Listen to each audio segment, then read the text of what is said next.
वो मेरी 11 साल की मोहब्बत थी।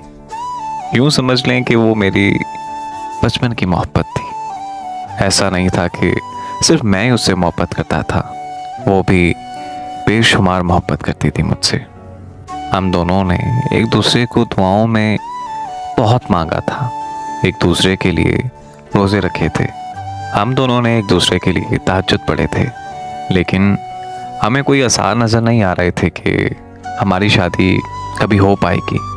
मैंने हर मुमकिन कोशिश करके देख ली कि हम एक हो जाएं, लेकिन मेरी सब कोशिशों पे पानी फिरता हुआ नजर आ रहा था। न उसके घर वाले माने और ना ही मेरे।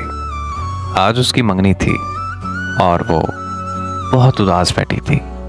वो लड़की रोए जा रही थी कि आज हमारी 11 साल की मोहब्बत का इख्तिताम हो जाएगा। इतने में लड़के की अम्मी ने उस लड़की का हाथ थामा और उसे अंगूठी पहना दी। जब फंक्शन ख़त्म हुआ तो वो अपने कमरे में आई। उसने हसरत से अपनी उंगली में मौजूद उस अंगूठी को देखा और वो देखकर ये सोच रही थी, हाय काश। इतने में उसके मोबाइल पर रिंग बजी। उसने कॉल रिसीव की। दूसरी तरफ बहुत ही शाइस्तगी और मोहब्बत भरे अंदाज में बोला गया, मंगनी मुबारक हो मेरी जान। वो हैरत से बोली, तुम्हें कैसे पता? उसने उसे फौरन से एक पिक व्हाट्सएप की जिसमें उसे मंगनी की अंगूठी पहनाई जा रही थी, लेकिन आखिर कैसे? उसकी हैरत ख़त्म ही नहीं हो रही थी।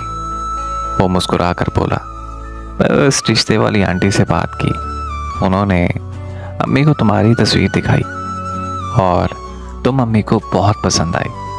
उसका एक रंग जाए एक रंग आए। वो फिर पुरसकून होते हुए बोली, अच्छा जी, बड़ी जहानत लगाई। तो लड़की बोली, अच्छा तो अब आप ये बताएं कि हमारी लव मैरिज है या अरेंज? वो बोला, आप यूं समझ लीजिए, लव प्लस अरेंज। देखें, मोहब्बत अगर दोनों तरफ से सच्चे दिल से की जाए ना, और दिल से दुआएं की जाएं, तो मोहब्बत में ऐसे मौजे भी होते हैं। मेरी दुआ है कि अल्लाह पाक हर मोहब्बत को निकाह में बदल दे। आमीन।